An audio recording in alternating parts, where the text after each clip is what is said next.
Welcome back. This is price and quantity approaches to addressing externalities. This is the last part of the externalities chapter 5, part 7. We're learning about externalities in public finance. Let's get started. So here's our roadmap. We are now talking about distinctions between the price and quantity approaches to addressing externalities. Okay, so couple of different approaches for negative production externalities, because that's the biggest externality targeted by the government. Negative production externalities are the biggest problem because they cause pollution and they cause negative impact on others. So approach 1 could be simply reduce your output levels. Approach 2 could be actually, how about adopting pollution reduction technology? So I was invited by Valero. Valero is a oil and gas refining. They're an oil refinery. So they're in the oil refining business. So they were telling us they are almost pollution neutral. So I was like, how do you do that? They're like, we capture the pollution. Of course, there's some release to the air. However, they are below detectable levels. I was like, this is interesting. So far, in the models, we assume that there's no reduction of pollution, right? That's strange because we can actually reduce pollution too. How about that? So far in the models, we assumed reductions in output only resulted in reductions in negative externalities. But let's focus on models where we examine pollution reduction rather than output level reduction. So we're going to produce the same steel level, however, we are going to try to reduce our pollution level. For any reduction in pollution, we're going to try to find the least cost means of achieving that reduction. Okay, what's the cheapest way to reduce that pollution? So this is totally different now, not output production. This is model for pollution reduction. So the good that is being created is called pollution reduction. The pollution reduction has a price associated with it, PR. And on its own, the steel company would set pollution reduction to 0, quantity of steel production to Q1. Okay? Such an action maximizes its profits. So 0 reduction and the price is 0, of course.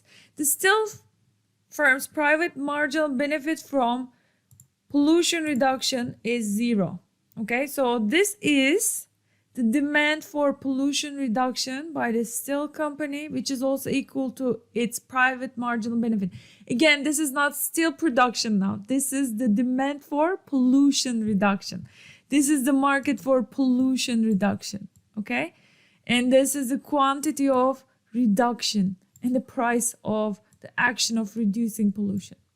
Okay, so while the steel company faces increasing marginal cost from reducing its pollution level, okay, so as the reduction goes up, the cost goes up. How come? Look, imagine a coal factory, right, releasing all the pollution in the air through the chimneys. It's really easy to reduce pollution at first. For instance, you can install sweepers in the chimneys and collect all that byproduct that was released in the atmosphere, and you can actually collect it. You can turn it into sludge or liquid and dispose it off properly, right? But while it's cheaper to reduce pollution at first, it gets more expensive as you're trying to reduce more and more pollution. To be 0 pollution is really expensive. This is very similar to weight loss. So it used to be, when he was younger, 370 pounds. He's 5'11", okay? So this is very personal information, but he said he decided to lose weight to gain his health back. And at first, it was really easy to lose weight. Okay, so the marginal cost is really low. He would do exercise, but it's right now he has been a power lifter, bodybuilder, all those stuff now. He goes to gym every day. I do too. Too much information, but I'm telling you right now, it's really hard when you're 220 pounds, right? Keep losing that weight is really hard. So for me, for instance, when I was heavier, little bit heavier, it's easy to lose those first 10 pounds. But as you're close to your optimal weight, it's harder. It's the same idea. Marginal cost goes up as you are trying to reduce more and more. Since company pays for the pollution reduction, the social marginal cost is exactly equal to the private marginal cost. While the benefit of pollution reduction is zero to the firm, here's the benefit, the society benefits by marginal damage. So this marginal damage level will give you the societal marginal benefit, the reduction in it, okay? So optimal level of pollution reduction is therefore social marginal benefit, social marginal cost. This is the optimal level of reduction, pollution reduction. It's not zero, company would not reduce at all. We also don't want full reduction, okay? There will be some pollution from the nature of production. Even human beings, us, we are polluting the environment a lot. Every week, the city collects my trash, garbage, and I am just in awe of how much garbage I produce. Okay, so at some level of pollution reduction, the firm has achieved the full pollution reduction, but optimal is not full. Just keep that in mind. Thus, the x-axis also measures the pollution levels as we move toward origin. So how does it look like? As you move toward, so this is full pollution reduction, zero pollution, right? And as you move to the origin, you have more pollution, zero pollution, optimal pollution, and full pollution level, okay? So this is the exact graph you will see in some textbooks, okay? You can pause this slide at this point and read this slide. I highly recommend it. So the optimal tax, as before, is equal to the marginal damage done by the pollution, okay? So you need to set a tax that's exactly equal to the pollution level. So plants will walk up to their marginal cost curves, right? The tax will be such that they're going to walk up to their marginal cost curves, reducing pollution up to the point till they reach the optimal level of reduction or optimal level of pollution at point B. The government simply mandates that the plant reduce pollution by an amount of R star to get to the optimal pollution level. So they're different, different ways. For the more general case of falling marginal damage, so marginal damage is constant here. Marginal damage could be falling. It could be steep. It could actually go up. Okay, so we have different options. The government needs to know the shapes of both marginal cost and marginal damage curves to set the optimal tax or optimal regulation. So government needs to know the exact shape of marginal damage curve and the marginal cost curve. So the private market outcome is zero pollution reduction. We are going to sum everything up. Private market outcome is zero pollution reduction. The society socially efficient level is higher. Okay. So private company would like to reduce zero pollution, do zero pollution reduction, or they want full pollution level. However, social optimal level is B, where you have some pollution reduction optimal level and you have a little level of pollution in the economy. So when the optimal tax is set to marginal damage, the firm will reduce pollution levels to R star because its marginal cost is less than the tax up until that point, but no further. So basically, this is the idea. I'm either going to tax you, right? Or you're going to reduce your pollution. So you're going to increase so the company is like, you know what? It's cheaper for me to reduce my pollution. Let me show you graphically. This is really beautiful once you understand it. Government is putting you a tax. Okay, this much. This is the tax. You either pay this or reduce pollution. Let's say I am here, right? Government is like, if you're here, you're releasing this much pollution level or your production levels are here such that you're here on this pollution reduction, you have two options. Marginal cost of reducing pollution is here, okay, versus paying the tax. Which one is cheaper, folks? Paying tax is much more expensive than reducing pollution, so I'm going to reduce. Up until what point? Up until this point. I'm going to stop here, okay? So this is exactly the tax, and the pollution reduction cost is the same. So this is the optimal level of reduction. So quantity regulation is a little simpler. Just mandate the pollution reduction at R star, okay? So let's talk about this example. Assume that there are two firms with two different technologies for reducing pollution. Firm A is more efficient than firm B at such reduction, okay? So firm B has relatively inefficient pollution reduction technology. Why? For each level of pollution reduction, the cost is very steep, while firm A is more efficient. So as you can see, it's a flatter marginal cost curve of pollution reduction. For any given level of output level, private marginal cost of pollution reduction for company B is higher than the private marginal cost of reducing pollution for company A. To get the total marginal cost, we sum up these marginal costs by company A and B horizontally. This is the social marginal cost. So social marginal benefit curve is the same as before, the reduction in the marginal damage. So socially optimal level of pollution reduction will be this. Efficient level of socially optimal level of pollution reduction is the same as before, R star. So we want to reduce pollution by R star, okay? Quantity regulation could involve equal reductions in pollution by both firms. So you're telling companies, you got to reduce it by R star divided in 2. Both of you reduce by R star divided by 2. So we're going to put quantity regulation in this way.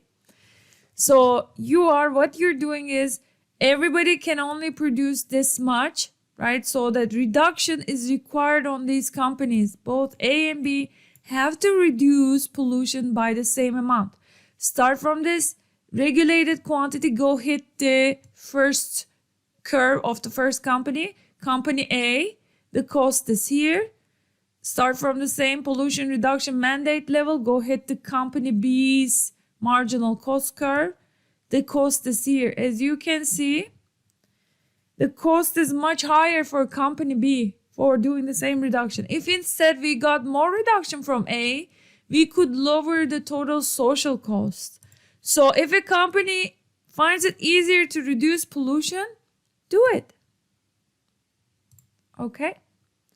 So if instead we got more reduction from A, we could lower the social cost. So what you do is, you grab, this is really important, you grab the social marginal benefit, you intersect it with individual companies' marginal cost curves, and find the intersection for each, and that will give you the optimal reduction for company A and company B. Okay, so how can you do this? You can actually cap and trade. You can give companies pollution permits and they can trade between each other. The company who finds it cheaper to reduce pollution can reduce pollution and sell the permits to the other company. Okay, imposing a Pigouvian tax equal to the marginal damage also induces these levels of output. So sometimes, we just gave an example how having those strict reduction requirements can hurt companies versus taxation gives you better results. Taxation will yield these two results. Imposing a Pigouvian tax equal to marginal damage, so your tax exactly equal to marginal damage, induces these levels of output. Okay, so multiple plans with different reduction costs. Policy option 1, quantity regulation. As we showed it, it's not optimal. So the efficient solution is one where for each plant, the marginal cost of reducing pollution is set up equal to social marginal benefit. This kind of quantitative regulation that's flexible depending on company's marginal cost could be really successful though, but quantitative regulation that's uniform to all companies, that would not work. So quantitative regulation where each plant's marginal cost curve intersects with marginal benefit curve would work. So the second policy option is price regulation through corrective taxes. So this is the Pigouvian taxes. Pigouvian taxes cause efficient production by raising the cost of the input by the size of the external damage, therefore raising marginal cost to social marginal cost. Okay, policy option 3, this is what I mentioned.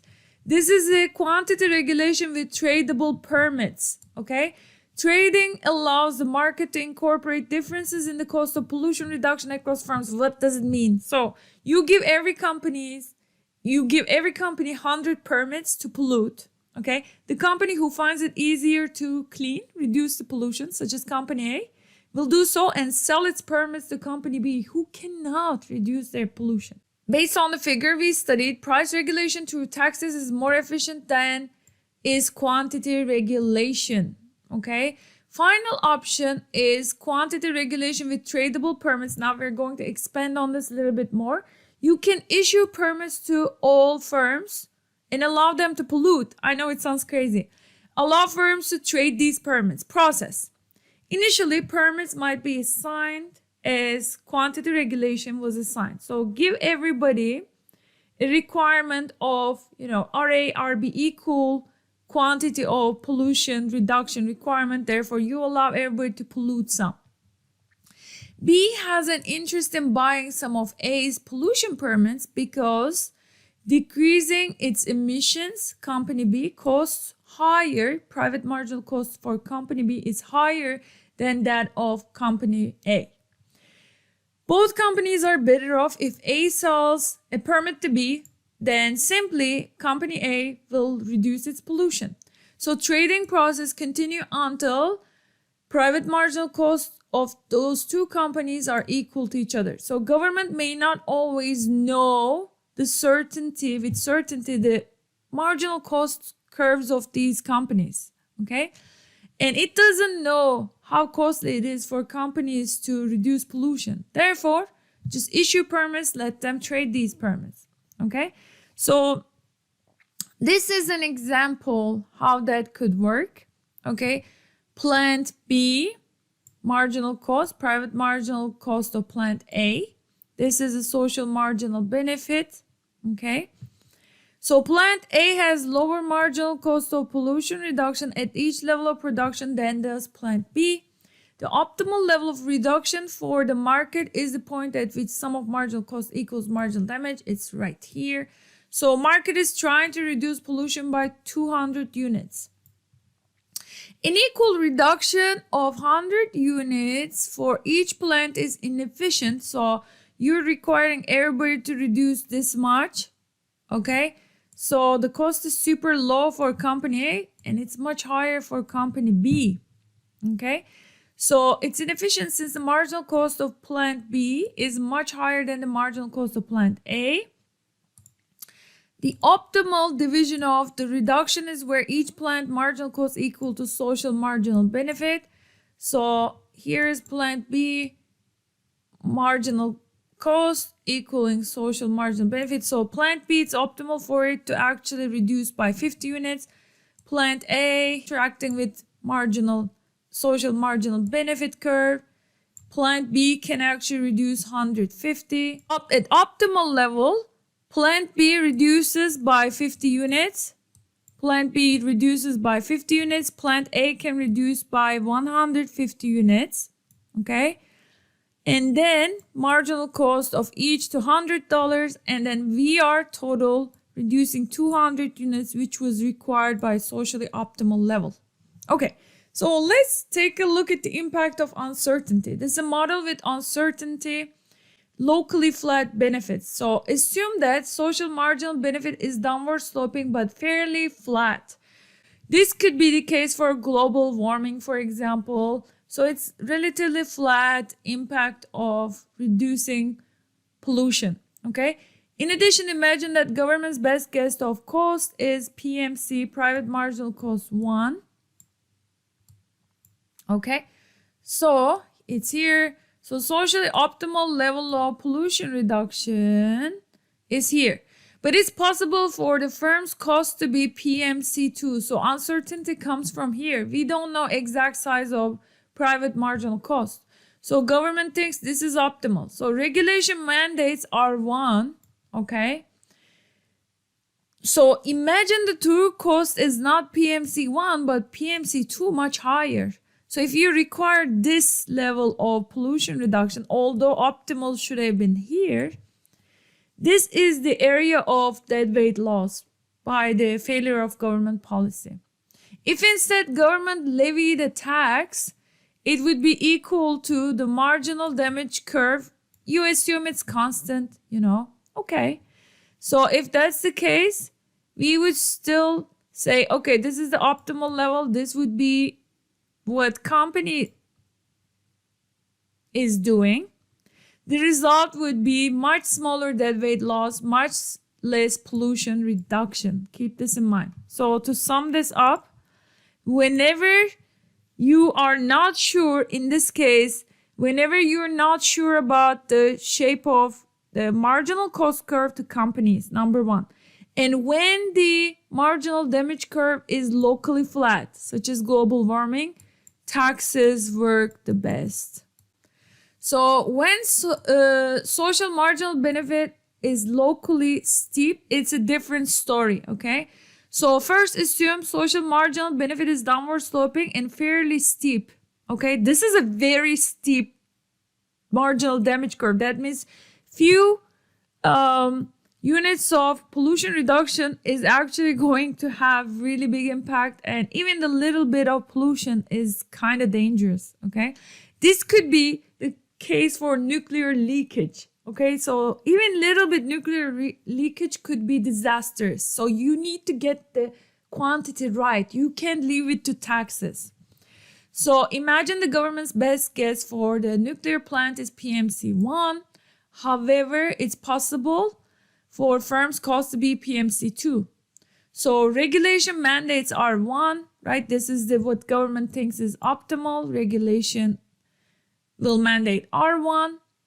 Suppose that the true costs are PMC2, so your deadweight loss will be this area. Okay, there's a small deadweight loss. If instead government levied a tax, okay, so this is your tax. Government would say this is the optimal level and this is the actual optimal level. The result will be a huge deadweight loss, much less pollution reduction. So this is very dangerous. So it's like regulating locally steep marginal damage such as nuclear plant, nuclear leakage, nuclear waste. You need to put a quantity reduction, not a tax regulation. You need a quantity regulation, much smaller deadweight loss with quantity regulation versus huge deadweight loss with taxes, Pigouvian taxes. So figures show the implications of choice of quantity regulation versus corrective taxes. In general, with locally flat marginal damage, you're going to be good with Pigouvian taxes. You can do cap and trade. You can issue those rights to pollution by companies. However, when the marginal damage curve or social marginal benefit is very steep, such as in the nuclear plants, nuclear waste, then you need to get the quantity right by quantity regulations. The key issue is whether the government wants to get the amount of pollution reduction correct or to minimize firms' cost. Okay? Quantity regulation, just in the case of nuclear waste, assures the desired level of pollution reduction. So it's really important when you want to get the level right with nuclear leakage. This works really well. Quantity regulation with steep marginal damage, social marginal benefit curve. Corrective taxation protects firms against large cost overruns. It applies when the marginal damage curve is relatively flat. We are done with externalities, folks. You have been watching this video all this time, right?